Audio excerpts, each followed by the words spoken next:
சிந்தனை செல்வனுடைய அந்த கடிதம் அதில் எனக்கு உடன்பாடு இல்லை. அவர் என்ன நினைக்கிறாருன்னா, விஜயை இன்னும் ஒரு சினிமா நடிகராக அவங்க பார்க்குறாங்க. நீங்கள் விஜய் இடத்துல ஜெயலலிதா வச்சு பாருங்க, விஜய் இடத்தில் கருணாநிதியை வச்சு பாருங்க. கருணாநிதிக்கோ ஜெயலலிதாவுக்கோ இப்படி ஒரு சிக்கல் வந்தால் அவர்கள் திருமாவளவனை நேரில் எடப்பாடி பழனிசாமி இடதுசாரிகளை தேடி வந்திருக்காரா? அப்போ அதையெல்லாம் கேட்காமல் விஜய் ஏன் எங்களை தேடி வரலன்னு கேட்குறதே ஒரு மிகப்பெரிய வன்முறை இல்லையா? அப்போ அவர் நினச்சிருந்தா நேரடியாக அதிமுகவோட பேசி நம்ம 2 பேரும் இணைந்து அப்படின்னு கூட ஈஸியாக இந்த விஷயத்தை ஹேண்டில் பண்ணியிருக்க முடியும். ஆனால் இன்றைக்கு சூழல்ல விஜய் அவர்களுக்காக எல்லாருமே குரல் கொடுத்துட்டு இருக்காங்க. ஆனால் இந்த இடத்துல விஜய் அவர்கள் இன்னும் பேசாம இருக்கிறதோ இல்லை அமைதி காக்கிறதோ அப்படிங்கிறது அவருக்கு எந்த வகையில பேக் ஃபயரா இருக்கும்? திமுக தரப்பிலிருந்து இது குறித்து இதுவரைக்கும் கருத்தும் இல்லை, கண்டனமும் இல்லை. ஆளுநர் நடத்துகிற இந்த படுகொலையை அப்படி ஒரு குரூர புத்தியோடு திமுக தரப்பு ரசிச்சுக்கிட்டு இருக்கு. திருமாவளவன் துணை முதல்வர் பதவி கேட்டார் அப்படின்னு ஒரு தகவல் இருக்கு. ஒரு கட்சியில் ஒரு பொதுச் செயலாளர் பதவியில் பொறுப்பில் இருக்கிற ஒருத்தர் தன்னிச்சையா இந்த மாதிரி எல்லாம் பேசிட முடியாது. இல்ல, முதலமைச்சர் அப்படின்னு கோரிக்கை வச்சது பொதுவான ஒரு கோரிக்கையை தானே வைக்கிறாங்க. கேட்பது நியாயமான்னு நீங்க பார்க்கணும். எல்லாத்துக்கும் மேல இப்ப விசிக திமுக கூட்டணியில் இருந்தாலும் அதிமுக கூட்டணியில் இருந்தாலும் அல்லது தனித்து நின்றாலும் எந்த காலத்திலும் நீங்கள் ஆட்சி அதிகாரத்திற்கு வரவே முடியாது. இதுதான் உண்மை. இத்தனை நாள் நீங்க ஒரு மனுவாக கொடுத்து ஐயா இந்த பிரச்சனையை பாருங்கன்னு சொன்னதுக்கு பதிலா அந்த தொழிலாளர்களுடைய பிரச்சனைகளை தீர்த்து வைக்கிற இடத்துக்கு நீங்க போகலாம். இடதுசாரிகள் மாதிரியே விடுதலை சிறுத்தைகளும் ஒரு நல்ல முடிவு எடுத்தாங்கன்னா நல்லா இருக்கும்.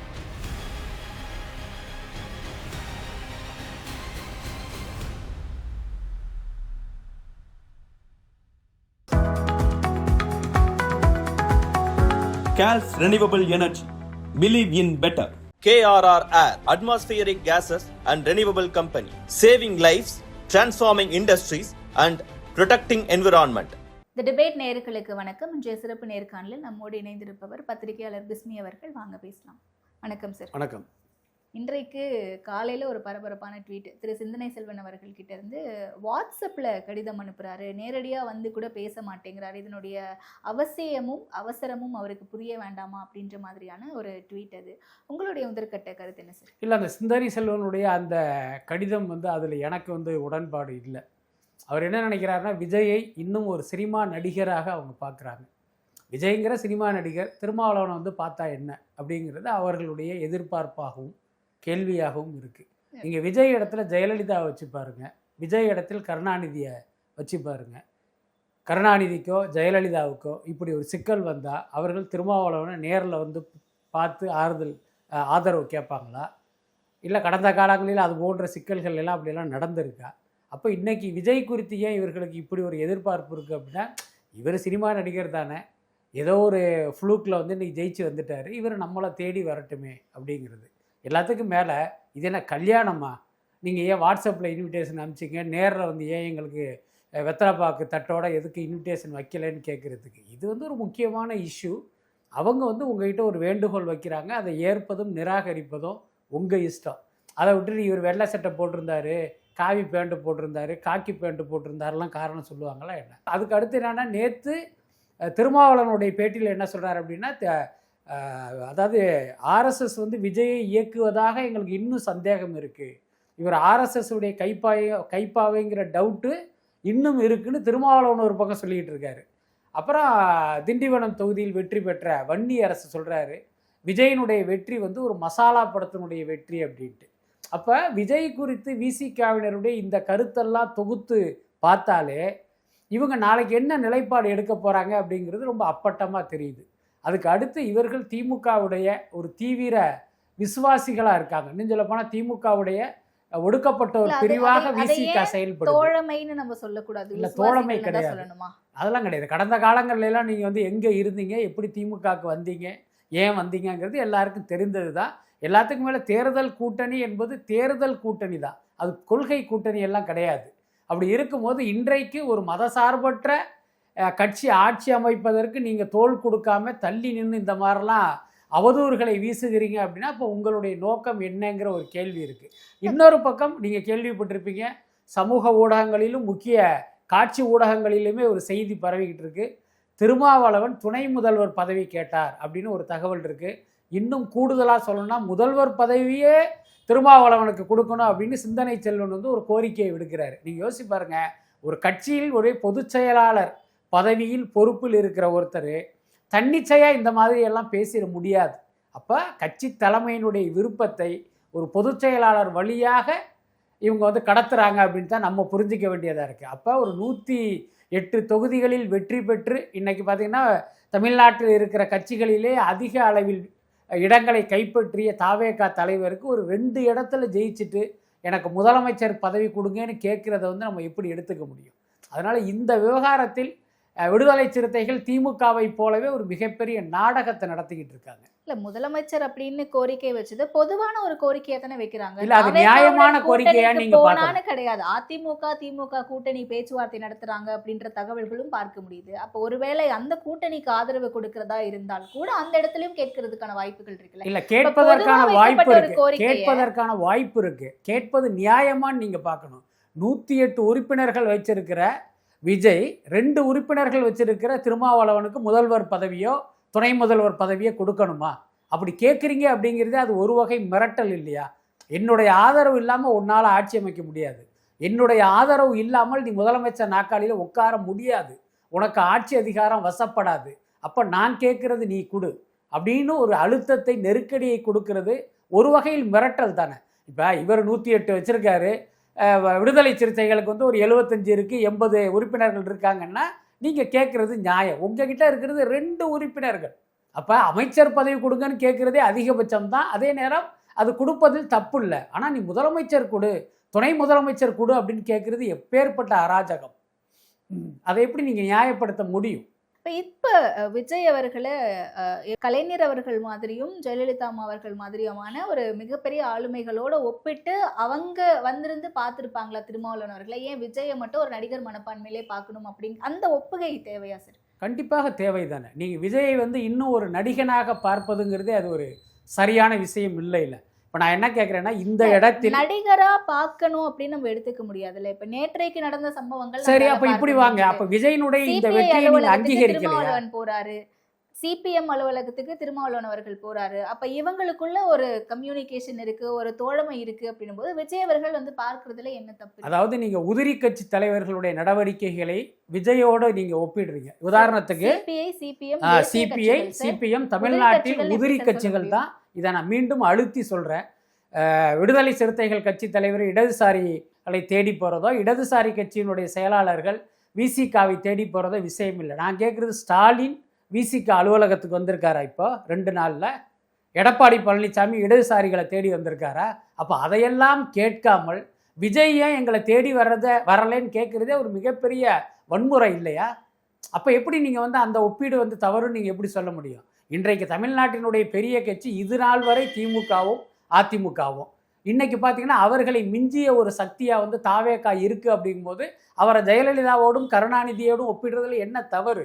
அதுக்கு அடுத்து நான் கேட்குறது என்னென்னா, இப்படி ஒரு சூழல் வந்திருந்தால் ஜெயலலிதாவோ கருணாநிதியோ இவர்களை தேடி வந்து ஆதரவு கேட்டிருப்பார்களா அப்படிங்கிறது தான் நம்முடைய கேள்வி. அதில் என்ன தவறு இருக்க முடியும்?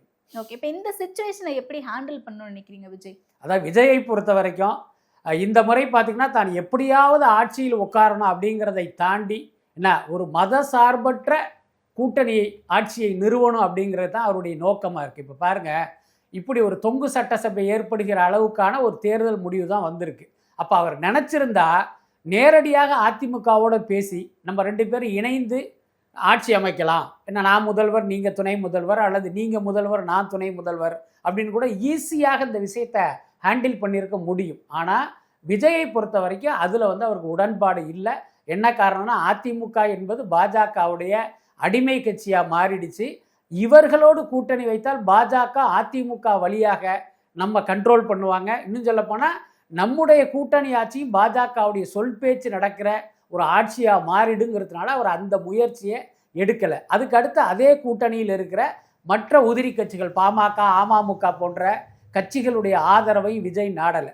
அவரை பொறுத்த வரைக்கும் நாம் மதசார்பற்ற ஒரு கூட்டணி ஆட்சியை நிறுவனம் என்ற அடிப்படையில் தான் காங்கிரஸ் விசிக இடதுசாரிகளை வந்து அவர் அப்ரோச் பண்ணது. மதசார்பற்ற கூட்டணி வைக்கணும் அப்படிங்கிறது மட்டும்தான் ஒரு விஜயோடைய நோக்கமா இருக்குமா? இப்ப அதிமுகவோட போய் பேசினாங்கன்னா ஈஸியா மெஜாரிட்டி கிடைச்சிருக்கும். அதனால இபிஎஸ் அவர்கள் விரும்பணும்ல. இபிஎஸ் அவர்கள் தான் தான் முதல்வரா இருக்கணும் அப்படின்னு விரும்பக்கூடிய ஒரு நபர் அப்படின்னு சொல்லப்படுது. இப்ப விஜய் அவர்களும் தான் தான் முதலமைச்சரா இருக்கணும், மக்கள் என்ன ரெப்ரசன்டேட்டிவா தேர்ந்தெடுத்திருக்காங்க அப்படின்னு நினைக்கலாம்ல. அப்ப 2 இடத்துலயுமே முதலமைச்சர் அப்படின்ற ஒரு கிளாஷ் வரும்போது ஆப்வியஸ்லி அந்த இடத்துல ஒரு பிரேக் இருக்கத்தானே சார் செய்யும். இல்லை, நிச்சயமா அது வந்து நடைமுறையில் அது ஒரு சிக்கலான விஷயம் தான். பட் அதே நேரம் உங்களுக்கு வந்து உங்களுடைய நோக்கம் நிறைவேறணும் அப்படின்னா நீங்கள் ஒரு புள்ளியில் வந்து அந்த சமாதான படலம்னு ஒன்று நடந்தாகணும். இப்போ உதாரணத்துக்கு விஜயை பொறுத்த வரைக்கும் திமுக ஆட்சிக்கு வரக்கூடாது. ஏன்னா அப்போ என்னன்னா, இப்போ நமக்கு இப்படி ஒரு நம்பர் கிடச்சிருக்கு, இதை வச்சு நம்ம ஆட்சி அதிகாரத்தை பிடிக்கணும் போது, இப்போ நான் முதல் 2.5 வருடம் நான் முதல்வர், அடுத்த 2.5 வருடம் நீங்கள் முதல்வர் அப்படிங்கிற ஒரு என்ன சொல்கிறது உடன்பாடு எட்டப்படலாம். அப்படி இல்லைன்னா நான் முதலமைச்சர், நீங்கள் துணை முதல்வர், உங்கள் கட்சிக்கு இந்தந்த இலாக்காவெல்லாம் தர்றோம் அப்படிங்கிற ஏதோ ஒரு வகையில் இவர்கள் அந்த புள்ளியில் வந்து இணைய முடியும். ஆனால் விஜயை பொறுத்த வரைக்கும் அப்படி ஒரு அட்டம்ப்ட் அவர் எடுக்கவே இல்லை. என்ன காரணம் அப்படின்னா, இப்போ அதிமுகவோடு கூட்டணி வைப்பது அப்படிங்கிறது கிட்டத்தட்ட பாஜகவோடு கூட்டணி வைப்பதற்கு சமம். எல்லாத்துக்கும் மேலே விஜய் மீது பார்த்தீங்கன்னா இவர் பாஜகவுடைய பி டீம், பாஜகவுடைய ஆள், பாஜக இறக்கி விடப்பட்ட ஆள் அப்படிங்கிற ஒரு விமர்சனம் இருக்குது. இப்போ அதிமுக கூடவோ இல்லை அந்த என்டிஏ கூட்டணியில் இருக்கிற கட்சிகளோடு விஜய் வந்து கூட்டணி வைத்தால் கிட்டத்தட்ட அந்த கூற்றுங்கிறது உண்மையாயிடும். விஜயை பொறுத்த வரைக்கும் இந்த சந்தர்ப்பத்தின் மூலம் தம் மீது பூசப்பட்ட அந்த கரையையும் அழிக்கணும் அப்படின்னு நினச்சாரு. அதனால தான் அந்த பக்கம் அவர் ஃபோக்கஸ் பண்ணவே இல்லை. இதுதான் உண்மை. ஓகே. ஆனால் இன்றைக்கு சூழலில் விஜய் அவர்களுக்காக எல்லாருமே குரல் கொடுத்துட்டு இருக்காங்க. ஒரு சிங்கிள் லார்ஜஸ்ட் பார்ட்டிக்கு கவர்னர் வந்து அழைச்சி அவங்களுக்கான பதவி பிரமாணத்தை செய்து வைக்கணும் அப்படின்ட்டு. ஆனால் இந்த இடத்துல விஜய் அவர்கள் இன்னும் பேசாமல் இருக்கிறதோ இல்லை அமைதி காக்கிறதோ அப்படிங்கிறது அவருக்கு எந்த வகையில் பேக் ஃபயராக இருக்கும்னு நினைக்கிறீங்க? அதாவது விஜய் பேசாதது குறித்து நாம் பேசுகிறோம், ஆனால் இது குறித்து திமுக இது வரைக்கும் ஒரு வார்த்தை கூட பேசலையே. அது ஏன் நம்மளுடைய கவனத்துக்கு வரலை அப்படிங்கிறது எனக்கு தெரியல. என்னென்னா, இன்றைக்கு அந்த பொறுப்பு ஆளுநரை வைத்து ஒரு ஜனநாயக படுகொலை இங்கே நிகழ்த்தப்பட்டுக்கிட்டு இருக்கு. எல்லா கட்சிகளுமே, இன்னும் சொல்லப்போனால் திமுக கூட்டணியில் இருக்கிற கட்சிகளும் கூட இந்த ஆளுநருடைய செயலை வந்து கண்டித்து வந்து இப்போ அறிக்கையெல்லாம் விட்டதை நம்ம பார்க்குறோம். ஆனால் திமுக தரப்பிலிருந்து இது குறித்து இதுவரைக்கும் கருத்தும் இல்லை, கண்டனமும் இல்லை. சொல்லப்போனால் ஆளுநர் நடத்துகிற இந்த படுகொலையை அப்படி ஒரு குரூர புத்தியோடு திமுக தரப்பு ரசிச்சுக்கிட்டு இருக்கு. எல்லாத்துக்கும் மேலே நேற்று மாலை டிகேஎஸ் இளங்கோவன் ஒரு எதிர்கட்சியா புதுசா வந்த கட்சி நம்மளை இன்னைக்கு எதிர்கட்சி ஆக்கிட்டாங்களே, 2ஆம் இடத்துக்கு தள்ளிட்டாங்களே அப்படின்ற ஒரு கோபமும் வெறுப்பும் இருக்கத்தானே செய்யும். இருக்கலாம், அது தப்பு கிடையாது. ஆனா உங்க கண் முன்னால் நீங்கள் இத்தனை நாள் யாரை எதிர்த்தீர்களோ, யாருடைய செயலை விமர்சனம் பண்ணீர்களோ, அதே நபர் என்பது அதே பதவி கவர்னர் இன்றைக்கு தாவேகாவுக்கு எதிராக இப்படி ஒரு விஷயத்தை பண்றாரு. இதை செய்வது பாஜக. உங்களுக்கு கவர்னர் மூலமாக யார் குடைச்சல் கொடுத்தாங்களோ அதே சக்தி இன்றைக்கு விஜய்க்கு கொடுக்குது.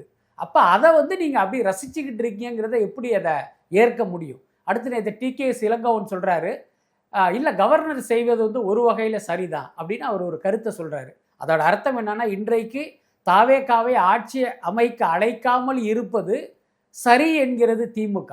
என்ன, இது குறித்து நம்ம பேசவே இல்லை, எந்த ஊடகமும் இது குறித்து கேள்வி கேட்கல, ஏன் விஜய் பேசலை அப்படிங்கிறத ஒரு விஷயமா பேசிக்கிட்டு இருக்காங்க.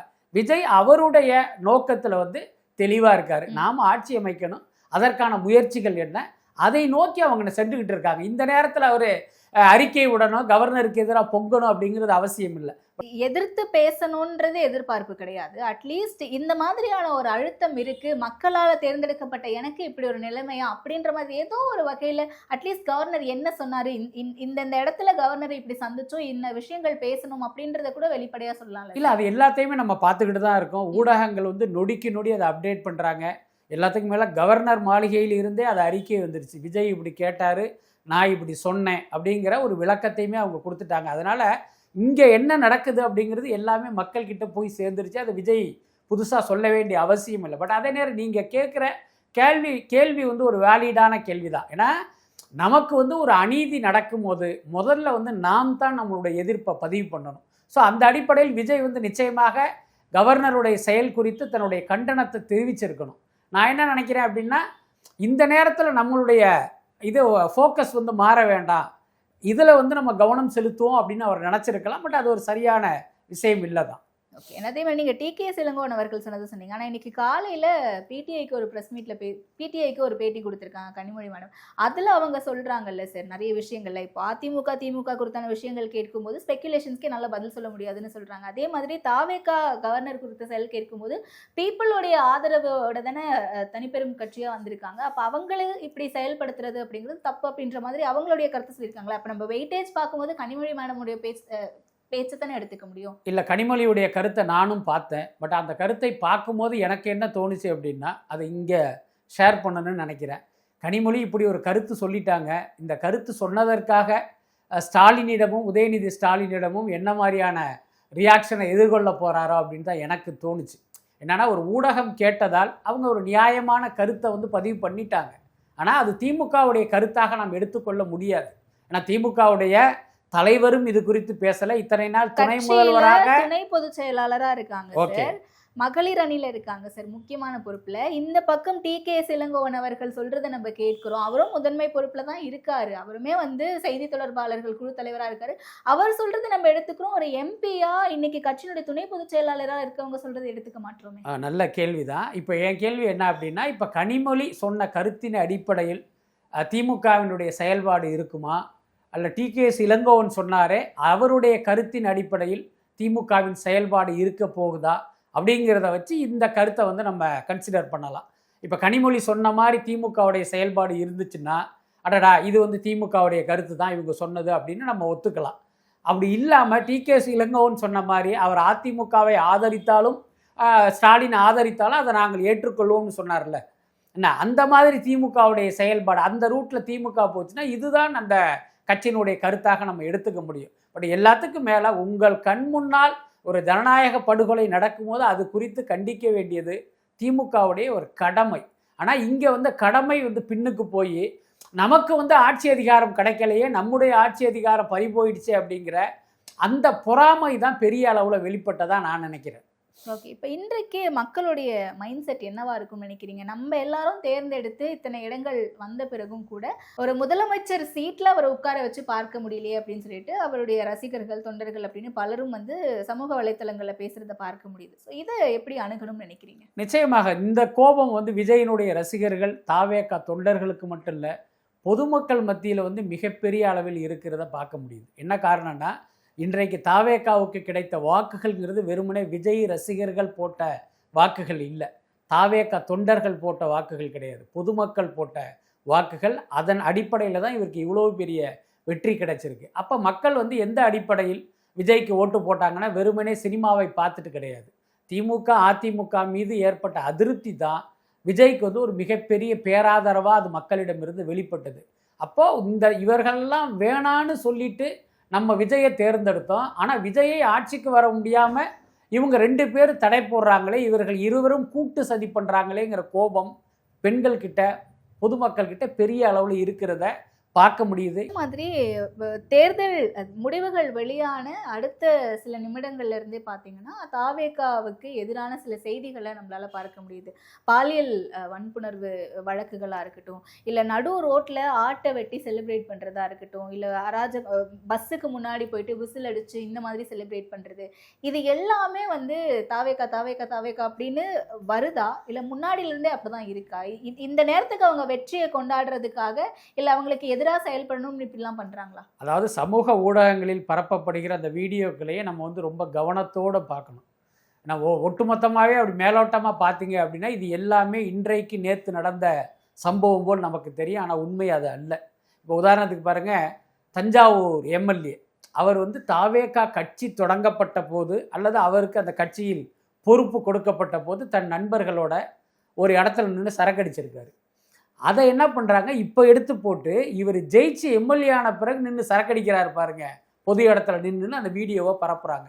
அதை பார்த்தாலே தெரியுது இன்றைய எம்எல்ஏவாக இருக்கிற இன்றைய தோற்றத்துக்கும் அந்த வீடியோவில் இருக்கிற தோற்றத்துக்குமே ஒரு பெரிய வித்தியாசம் இருக்குது. ஆனால் அது இன்னைக்கு நடந்த மாதிரி அவங்க பண்றாங்க. அதனால தான் நான் அதை மென்ஷன் பண்ணல. ஆனா அதுக்காக நம்ம அதை நியாயமும் படுத்த முடியல. அதுதான் நான் சொல்ல வரேன். இது வந்து எப்பயோ நடந்தது. அதுக்கப்புறம் நேற்று பார்த்தீங்கன்னா நீங்க சொன்ன மாதிரி ஏதோ ஒரு குற்ற வழக்கில் ஒருத்தன் சம்மந்தப்பட்டிருக்கான். அவன்கிட்ட பேசும்போது நான் போகிற போக்கில் வந்து நான் விஜய் ரசிகன்னு சொல்லியிருக்கான். உடனே இவங்க என்ன பண்ணுறாங்க, தாவேகா நிர்வாகி அப்படின்னு அதை அப்படி மாற்றுறாங்க. ஸோ இந்த மாதிரி பார்த்திங்கன்னா என்றைக்கோ நடந்ததை இன்னைக்கு நடந்ததா ஒரு வீடியோவை பரப்புறதும் நடக்குது, சம்மந்தமே இல்லாத ஒருத்தனை வந்து ஒரு தாவேக்கா தொண்டனாக பிராண்ட் பண்ணுறதும் நடக்குது. அதே நேரம் சில உண்மையான சம்பவங்களும் இருக்குது, அதையும் நம்ம மறுக்க முடியாது. இப்போ ராயபுரத்தில் வெற்றி பெற்ற அந்த தாவேக்கா எம்எல்ஏ அவருடைய பிறந்த நாளில் ஒரு வாழை வச்சு கேக்கு வெட்டுறாரு. நம்ம பார்க்குறோம் இந்த மாதிரி பல ரவுடிகள் வெளியாகி இன்னைக்கு ஷாக்கிங்கா இருக்கு. ஆமாம், அதுவே ஒரு பெரிய மோசடியாக இருக்குது. அவர் தன்னை ஒரு ஆட்டோ ஓட்டுநராக வெளியில் காட்டிக்கிட்டு தான் அந்த மக்களை சந்திச்சார், இவ்வளோ பெரிய வாக்குகள் வாங்கியிருக்காரு. கடைசியில் பார்த்தா அவர் ஒரு ஆட்டோ கன்சல்டன்ட், அவர்கிட்ட இன்னோவா கார் இருக்குது, இன்னொரு சொகுசு கார் இருக்குது, ஒரு ஆட்டோ ஓட்டுநர்னு அவர் சொல்லிக்கிறாரு. அவருக்கு சொந்தமாக ஆட்டோ கூட இல்லை. இது ஒரு பக்கம் இருந்தாலும் அவர் பிறந்தநாள் அன்னைக்கு அந்த வாள் கொண்டு அந்த கேக்கை வெட்டுறாரு. நான் என்ன கேட்குறேன், எத்தனையோ ரவுடிகள் இதே காரணத்துக்காக போலீஸால் கைது செய்யப்பட்டு மன்னிப்பு வீடியோ போட்டதெல்லாம் நம்ம பார்த்துக்கிட்டு இருக்கோம். அப்படி இருக்கும்போது அதே காரியத்தை நீங்கள் பண்ணுறீங்க, பக்கத்தில் நிற்கிற தாவேக்கா நிர்வாகி அது தவறுன்னு தடுக்கிறாரு, அதையும் மீறி வந்து இவர் அந்த செயலை செய்கிறாரு. ஸோ இப்போ தாவேக்காவினர் இது போன்ற தவறுகள் செய்வது ஒரு பக்கம், ஆனால் இன்னொரு பக்கம் பழைய வீடியோக்களை நேற்று நடந்த மாதிரி போடுறாங்க. அதுக்கப்புறம் பார்த்தீங்கன்னா ஒரு முக்கியமான ஊடகத்தில் ஒரு செய்தி பார்க்குறேன், தாவேக்கா கிரைம் அப்படின்னு போட்டு தாவேக்கா ஆட்சியில் நடந்த குற்றங்கள்னே சில வீடியோக்களை போட்டுக்கிட்டு இருக்காங்க. தாவேக்கா இன்னும் பதவியேற்கவே இல்லை, ஆனால் இன்றைக்கு நேற்று நடக்கிற குற்றங்களுக்கெல்லாம் தாவேக்காவை பொறுப்பாளியாக்கி இந்த மாதிரி வீடியோக்களையும் நம்ம பார்த்துக்கிட்டு இருக்கோம். அதனால் இந்த வீடியோக்களை நம்ம அப்படியே நம்ப வேண்டிய அவசியம் இல்லை, நம்ம அறிவு கொண்டு அதை வந்து நம்ம கொஞ்சம் புலனாய்வு செய்ய வேண்டியதாக இருக்குது. ஓகே, நம்ம இப்போ பேசிக்கிட்டு இருக்க இந்த நிமிஷம் அந்த அப்டேட்டு, இந்திய கம்யூனிஸ்ட் கட்சி வந்து தங்களுடைய ஆதரவை தாவேக்காவுக்கு தெரிவிச்சிருக்காங்க. இதனால 112 இருந்த அவங்களுடைய ஆதரவு எம்எல்ஏக்களுடைய எண்ணிக்கை 114 உயர்ந்திருக்கு சார். நேற்றுலேருந்து கூட நான் சில பதிவுகள்லாம் போட்டுட்டு இருந்தேன். இந்த மாதிரியான ஒரு இக்கட்டான நேரத்தில் விசிகாவும் இடதுசாரிகளும் தாவேக்காவுக்கு வந்து ஆதரவு கொடுக்கணும். அதோட அர்த்தம் என்னன்னா, நீங்கள் தாவேக்காவை காப்பாற்றுவதற்கு, தாவேக்காவை ஆட்சி அதிகாரத்தில் அமர்த்துவதற்காக இல்லை, உங்களுடைய 100 ஆண்டு கால போராட்டத்துக்கு ஒரு விடிவு காலமாக இதை நீங்கள் பார்க்கணும். இப்போ கம்யூனிஸ்ட் கட்சி கிட்டத்தட்ட 1925 தொடங்கப்பட்டு கிட்டத்தட்ட 100 ஆண்டு காலமாக தொழிலாளர்களுக்கான போராட்டத்தையே தங்களுடைய பிரதான வேலையாக வச்சுக்கிட்டு இருக்காங்க. அதிமுக ஆட்சியில் இருந்தாலும் திமுக ஆட்சியில் இருந்தாலும் தொழிலாளர்கள் நசுக்கப்படுவதும் அவர்களுக்காக இவர்கள் போராடுவதும் குரல் கொடுப்பதும் மனுக்களை எழுதி கொடுப்பதும் தான் இவர்களுடைய முழு நேர வேலையாக இருக்குது. நான் என்ன நினைக்கிறேன் அப்படின்னா, நீங்கள் தாவேக்காவுக்கு ஆதரவு கொடுப்பதன் மூலமாக அந்த அமைச்சரவையில் அங்கம் வகித்து தொழிலாளர் நலத்துறை எங்ககிட்ட கொடுங்கன்னு நீங்கள் கேட்டு வாங்கலாம். இத்தனை நாள் நீங்கள் ஒரு மனுவாக கொடுத்து ஐயா இந்த பிரச்சனையை பாருங்கன்னு சொன்னதுக்கு பதிலாக அந்த தொழிலாளர்களுடைய பிரச்சனைகளை தீர்த்து வைக்கிற இடத்துக்கு நீங்கள் போகலாம். ஸோ அந்த அடிப்படையிலையாவது இந்த தாவேக்கா கூட்டணிக்கு வந்து இவங்க ஆதரவு கொடுக்கணும் அப்படின்னு நான் எதிர்பார்த்தேன். நல்ல வேளை அப்படி ஒரு முடிவை எடுத்திருக்காங்க. கிட்டத்தட்ட விசிகாவிடமும் நம்ம இதைத்தான் எதிர்பார்க்குறோம். ஏன்னா ஒடுக்கப்பட்ட மக்களுக்காக தொடங்கப்பட்ட இயக்கம் தான் விசிகா. அதுக்கப்புறம் பார்த்திங்கன்னா இன்றைக்கு ஒடுக்கப்பட்ட மக்களுக்கு பல்வேறு வகையில் பார்த்திங்கன்னா இங்கே பிரச்சனைகள் இருந்துக்கிட்டு இருக்கு. இப்போ நீங்கள் தாவேக்காவுக்கு ஆதரவு கொடுத்து நீங்களும் அமைச்சரவைக்குள் வந்து எங்களுக்கு வந்து அந்த ஒடுக்கப்பட்டவர் நலத்துறை, ஆதி திராவிடர் நலத்துறையை எங்களுக்கு கொடுங்கன்னு கேட்டு வாங்கி அங்கே உட்காந்துக்கிட்டு உங்கள் சமூக மக்களுக்கு என்னவெல்லாமோ நீங்கள் செய்யலாமே. ஸோ அந்த வாய்ப்பாக இதை இவங்க பயன்படுத்திக்கணும். அதை விட்டுட்டு எனக்கு முதலமைச்சர் பதவி கொடு, துணை முதலமைச்சர் பதவி கொடு அப்படிங்கிறது ஒரு சுயநல அரசியலாக இருக்கும். இடதுசாரிகள் மாதிரியே விடுதலை சிறுத்தைகளும் ஒரு நல் முடிவு எடுத்தாங்கன்னா நல்லா இருக்கும். ஆதி திராவிடர் நலத்துறை பத்தி பேசுனீங்க, அது ரொம்ப ரிசர்வ்டா போயிடாதா சார்? இப்போ விசிகா மேல ஏற்கனவே இவங்க ஒரு தலித் கட்சி அப்படின்ற ஒரு முத்திரை குத்தப்பட்டிருக்கு. பட் அதை கடந்து அவங்க பல்வேறு சமூக இஷ்யூஸ்க்கும் பேசிட்டு இருக்காங்க. அதன் அடிப்படையில அவங்க கிட்ட அந்த துறையை கேட்டு வாங்கணும் அப்படின்ற பட்சத்துல அப்ப ஒரு சாராருக்கு மட்டுமே இவங்க போறாங்க அப்படின்ற ஒரு முத்திரை குத்தப்படாதா? திரும்ப அப்படிலாம் குத்தப்படாது. அப்படி குத்தப்பட்டாலும் அது குறித்து நாம் கவலைப்பட வேண்டிய அவசியம் இல்லை. நல்லா புரிஞ்சுங்க, பாஜக ஒரு மதவாத கட்சி, பாமக ஒரு சாதி கட்சி, ஆனால் விசிகா சாதி கட்சி அல்ல. அப்படி யாராவது சொன்னாங்க அப்படின்னா அதை நம்ம ஏற்க வேண்டிய அவசியம் இல்லை. ஒடுக்கப்பட்ட மக்களின் உரிமைக்காக போராடுகிற கட்சிக்கும் ஒரு சாதி பெருமை பேசுவதற்காக துவக்கப்பட்ட கட்சிக்கும் வித்தியாசம் இருக்குது. அதுக்கடுத்து ஒடுக்கப்பட்ட மக்களுக்கு இன்றைக்கி நிறைய பிரச்சனை இருக்குது. பல இடங்களில் பார்த்தீங்கன்னா அவர்களுக்கு சாதி சான்றிதழ் கூட கிடைக்கல. அப்படி இருக்கும்போது அந்த டிபார்ட்மெண்ட்டு உங்களுக்கு கிடைக்கும் போது நீங்கள் என்னவெல்லாம் செய்யலாம். இத்தனை நாள் திமுக அதிமுக அரசிடம் நீங்கள் வைத்த கோரிக்கைகளை இன்றைக்கி ஒரு நிறைவேற்றுற இடத்துக்கு நீங்கள் உட்காருங்கிறது எவ்வளோ பெரிய வெற்றி. எல்லாத்துக்கும் மேலே இப்போ விசிகா திமுக கூட்டணியில் இருந்தாலும் அதிமுக கூட்டணியில் இருந்தாலும் அல்லது தனித்து நின்றாலும் எந்த காலத்திலும் நீங்கள் ஆட்சி அதிகாரத்திற்கு வரவே முடியாது. இதுதான் உண்மை. நம்ம வந்து ஆருடம் சொல்லலை, இங்கே இருக்கிற கள நிலவரத்தை சொல்கிறோம். ஆனால் உங்களுக்கு விஜய் மூலமாக அப்படி ஒரு வாய்ப்பு கிடைச்சிருக்கு. அதை உங்கள் சமூக மக்களுக்காக நீங்கள் வந்து நல்லது செய்வதற்கு பயன்படுத்திக்கலாம். அப்படி செய்வதே வந்து யாராவது விமர்சனம் பண்ணாங்க அப்படின்னா அதை நீங்கள் பொருட்படுத்த வேண்டிய அவசியம் இல்லை. அப்படிதான் நான் நினைக்கிறேன். சிபிஐ எப்படி ஒத்துக்கிட்டு இருந்திருப்பாங்க ஆதரவு கொடுக்க? எனக்கு தெரிஞ்சு இப்போ விசிகா ஒருவேளை தாவேக ஆதரவு நிலைப்பாட்டை எடுத்தால் இப்போ அவர்களுடைய பேச்சுவார்த்தையில் இவர்களுடைய எதிர்பார்ப்பு பூர்த்தி செய்யப்படுவதாக ஒரு உத்தரவாதம் கொடுக்கப்பட்டிருக்கலாம். அது என்ன எதிர்பார்ப்புங்கிறத உங்களுடைய யூகத்துக்கே விட்டுடுறேன். அந்த அடிப்படையில் விசிகாவுடைய ஆதரவு கிடைக்கும்னு நினைக்கிறேன். இடதுசாரிகளை பொறுத்த வரைக்கும் நான் ஏற்கனவே சொன்னது தான், இன்னைக்கு அதிமுக அரசுக்கு திமுக ஆதரவு அப்படிங்கிற இந்த காட்சி இருக்குல்ல, இது வந்து தற்செயலாக நடந்ததல்ல, தமிழ்நாட்டின் நலன் சார்ந்து எடுத்த முடிவு இல்லை.